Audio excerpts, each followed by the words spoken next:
Salut, je voulais vous parler quelques minutes de Google Jamboard, qui est le tableau blanc de la suite Google.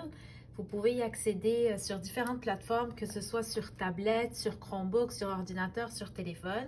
Alors, sur les appareils mobiles, on va télécharger l'application Jamboard, alors que sur ordi ou Chromebook, on va utiliser Jamboard en ligne. On peut y accéder soit en se rendant sur jamboard.google.com ou lorsqu'on ouvre un nouvel onglet dans Google Chrome, quand on est connecté au navigateur avec notre compte Google, à partir des différents points d'application ici, la gauche des applications, on va aller chercher Jamboard. Il est également possible d'ouvrir Google Jamboard à partir de votre Drive. Vous cliquez sur le bouton Nouveau et vous choisissez Jamboard. Donc ici, je vais vous présenter en bref les différentes fonctionnalités de l'outil, ce qu'il est possible de faire, mais surtout, je vais vous montrer, vous donner quelques idées pour travailler différemment dans Google Jamboard avec vos élèves. En fait, tout simplement des idées pour que vous puissiez l'exploiter à son plein potentiel. Donc, dans un premier temps, ici, on a le stylo, donc un feutre, un surligneur, un pinceau, quelques couleurs. Sur surface tactile, on a accès à de la reconnaissance intelligente de texte. Donc, vous écrivez de façon manuscrite et il va reconnaître le texte. Pareil pour les formes et pour des dessins. Donc, par exemple, ici, si je fais...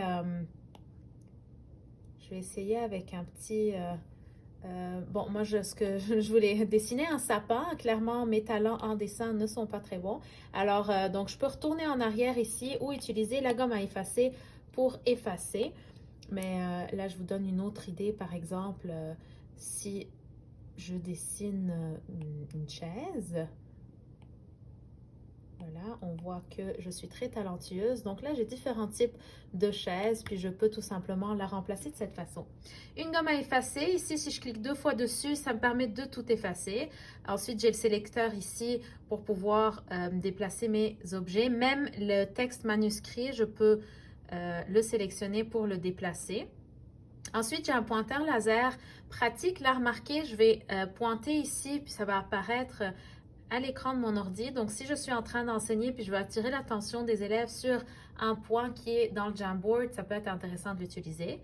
Ensuite, on a d'autres outils pour insérer des post-it, des images à partir du web, des éléments à partir de votre Google Drive, prendre des photos directement avec tablette, ça fonctionne très bien. Ensuite, vous pouvez également ajouter des photos à partir de votre photothèque, de vos photos sur la tablette. Puis finalement, il est également possible d'ajouter des autocollants. Cette option est disponible sur tablette seulement. Donc, regardez comment c'est intéressant. Puis là, ça peut vous donner des idées. On peut quand même créer tout un petit projet à partir de ces options dans Google Jamboard. À l'ordinateur, ce qu'il y a de plus ici, c'est l'option zone de texte. Donc, on peut venir écrire avec le clavier notre texte.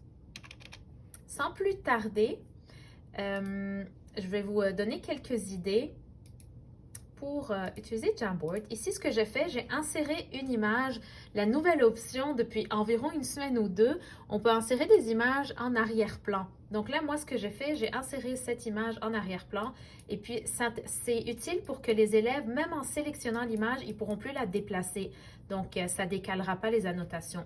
Alors, l'idée ici, c'était d'annoter cette image, de faire des prédictions pour essayer de comprendre ce qui se passe, pourquoi le rat est en train de lire un journal. Donc, se poser des questions en équipe de 2 ou de 3 ou individuellement. L'élève annote l'illustration. Ça peut être également fait en univers social, annoter un événement historique. Ça peut être fait de différentes façons, annoter un trajet pour permettre aux élèves d'analyser une carte, la carte de leur ville ou de leur quartier. Donc, différentes options ou pour annoter la photo d'un personnage pour identifier ses caractéristiques physiques, entre autres. Une autre idée ici, c'est une analyse grammaticale. On écrit la phrase qui peut toujours être écrite avec la zone de texte si l'élève n'a pas accès à une tablette graphique ou que l'accès à l'écriture manuscrite est plus difficile. Une autre idée ici, c'est de faire une tempête d'idées avec les élèves en utilisant les post-it, donc les autocollants adhésifs. Ici, c'était pour identifier les attentes du groupe. Alors, chaque élève devait mettre un autocollant à la suite d'une discussion. Une autre idée, par exemple, ça peut être pour utiliser la méthode SVA, l'élève peut identifier ce qu'il sait, ce qu'il veut savoir et ce qu'il a appris, donc en lien dans un contexte en particulier. Puis là, j'ai fait exprès de mettre différents éléments pour vous montrer qu'on peut insérer une image, on peut écrire du texte, comme je vous le disais, donc que ce soit sur un post-it ou avec la zone de texte. Donc, pour revenir sur l'avantage d'insérer un arrière-plan, c'est accessible à partir de l'ordinateur ou d'un Chromebook seulement, par exemple. L'avantage ici, c'est que ça, c'est un arrière-plan, il ne pourra pas être déplacé. Alors que si je mets une image, puis là, c'était mon dernier exemple, vous dire que des fois, ça peut être intéressant d'insérer un petit problème pour qu'il soit annoté par l'élève, qu'il identifie les différentes données mathématiques avant de faire un petit raisonné, par exemple. Mais là, si par mégarde, l'élève déplace son image, ben là, ça fonctionnera plus très bien. Il peut toujours retourner en arrière, vous allez me dire, en cliquant sur la flèche retour en arrière. Mais sachez que l'option arrière-plan est disponible. Donc, voilà différentes façons d'utiliser Google Jamboard. Un dernier petit truc que je voulais vous dire, il est désormais disponible, il est désormais possible de partager un Jamboard directement à partir d'un Google Meet. Alors, je vous montre ça tout de suite. Donc, lorsqu'on est dans Google Meet, on peut, en cliquant sur les trois petits points en bas de l'écran, sélectionner un tableau blanc à partager aux participants. Donc ici, lorsqu'on démarre un nouveau tableau blanc, il va automatiquement nous l'ouvrir de cette façon. Mais lorsque vous avez des participants avec vous dans la salle,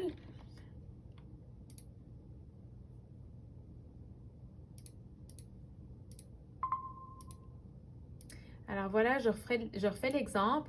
Je démarre un tableau blanc à partir de mon appel Google Meet.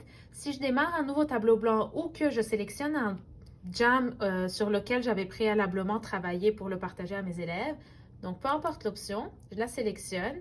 Lorsqu'il y a des participants avec moi, donc des élèves en général, il va me demander est-ce que tu veux que les participants affichent ton Jam ou qu'ils puissent le modifier. Puis là, ça devient intéressant pour permettre aux élèves de participer à l'activité, de venir annoter, ajouter des éléments. Après, évidemment, d'avoir expliqué le fonctionnement. Et que là, si je permets aux participants de modifier le document et je clique sur Envoyer. Donc, encore une fois, de mon côté enseignant, il va m'ouvrir le Jam dans une nouvelle fenêtre.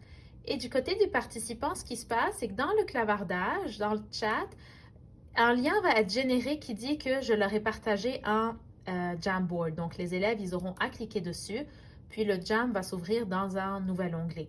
Donc, si vous ne voulez pas que les élèves aient accès à ce lien, bien, plutôt que de passer par le partage de Jamboard directement intégré à Meet, il faudrait partager votre écran et vous allez pouvoir choisir en fonction de ce que vous voulez faire.